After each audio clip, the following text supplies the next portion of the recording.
donc le système de messagerie. Donc, possibilité donc, de lire le nombre de mails, ça je vous l'ai déjà dit. Voilà, on continue. Donc, quand on veut lire donc, ces mails, ben, c'est tout bête, hein, on pointe sur le curseur directement sur l'application. On ouvre, et donc là apparaît donc, le système de messages, donc, qui est compatible avec l'intégralité des systèmes de mails qui existent au monde. Et vous voyez, donc, sur le côté droit, vous avez un petit logo qui apparaît, donc qui vous indique sur quel mail, sur quel compte mail vous avez reçu. Donc, on peut bien sûr trier, les regrouper. Donc, on peut lire ces mails, donc, bien sûr, on peut insérer des photos, tout ça est assez classique. C'est arrivé d'un nouveau bébé. Voilà, donc ça permet aussi de nous faire passer des messages spam pour annoncer qu'on a gagné avec le Jepson Blue, donc l'avoir du design à typer lors du Computex. Le Jepson Blue, qui est produit en 16 pouces et en 18,4. Automatiquement, si quelqu'un vient de se connecter, donc on peut communiquer avec lui. Donc il suffit de cliquer donc, sur la personne qui vient se connecter et on rentre dans le système de messages instantanés. Donc là, c'est classique, on peut parler avec lui, donc chatter, ce qu'on appelle chatter. Si on veut se connecter au système de messagerie, donc de voix classique, on se connecte dessus. On peut choisir le nombre de comptes avec lequel on veut se connecter. Donc, une fois de plus, c'est compatible avec MSN, Yahoo, le système de Google et le système d'AOL. On n'a pas uniquement du MSN Messenger. On se connecte. Donc là, vous avez une connexion en temps réel. Et donc là, vous allez avoir une petite présentation dans le système de messagerie. Alors, on peut bien sûr trier, soit par connecté, non connecté, famille, amis. Donc, on a toutes les possibilités de tri. Donc, comme je l'ai dit tout à l'heure, c'est classique, on peut bien sûr écrire. Ça supporte donc le vidéo chat, donc la visioconférence.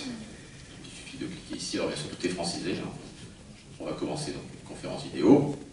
Donc là, vous allez voir des personnes d'origine taïwanaise qui sont donc de notre headquarter.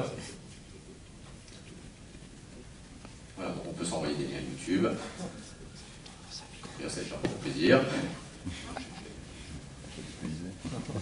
Voilà, donc c'est compatible. Alors, petit avantage par rapport aux versions qui existent sous Vista, donc c'est quand on a des multiples conversations, plutôt que d'avoir ça donc, sur une barre des tâches, on a directement dans l'application les différents interlocuteurs qui apparaissent sur la gauche.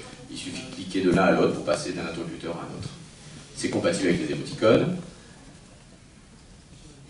Voilà, et on peut passer de l'un à l'autre de manière très simple, de manière très conviviale. Donc l'Internet, donc on a donc le browser Internet, donc l'explorateur Internet qui apparaît directement dans les applications principales. Donc là, ça a été optimisé donc, pour les sites les plus populaires, une fois de plus, pour les 100 sites. J'ai personnellement essayé des pages MySpace avec à la fois un flux, donc le petit jukebox qui est en haut, plus un intérieur donc, du YouTube. Ça marche parfaitement. Donc l'intégralité de la page web dans son horizontalité. Une fois de plus, pas besoin de scroller à gauche comme à droite. On peut bien sûr downloader des petites vidéos. Donc là, en plus, c'est du Windows Media. Et là, donc, il arrive le drame, c'est que la SSD de 8 Go dans laquelle on fournit en standard, elle est pleine. Voilà.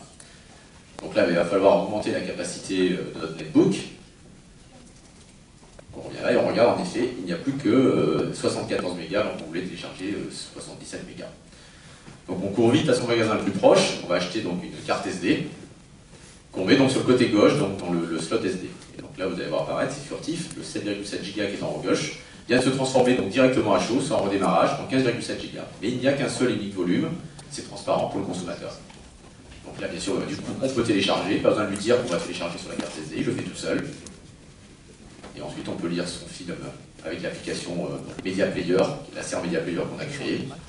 Donc on peut lire même des films en Windows Media, directement sur son écran. Si on veut le partager, donc du côté droit, on retrouve ce lecteur de carte 5 en 1, avec les formats les plus connus aujourd'hui, les plus utilisés. On garde donc la possibilité de rajouter notre carte SD. Là apparaît donc, là par contre un deuxième volume, c'est normal. On copie donc on clique dessus. Petit message pour dire qu'on l'enlève. Voilà, et bien sûr on peut le mettre dans son smartphone Ethernet. Garantie de compatibilité à 100%. Voilà, donc voilà, on peut aller beaucoup plus loin, donc après bien sûr vous allez pouvoir utiliser le produit.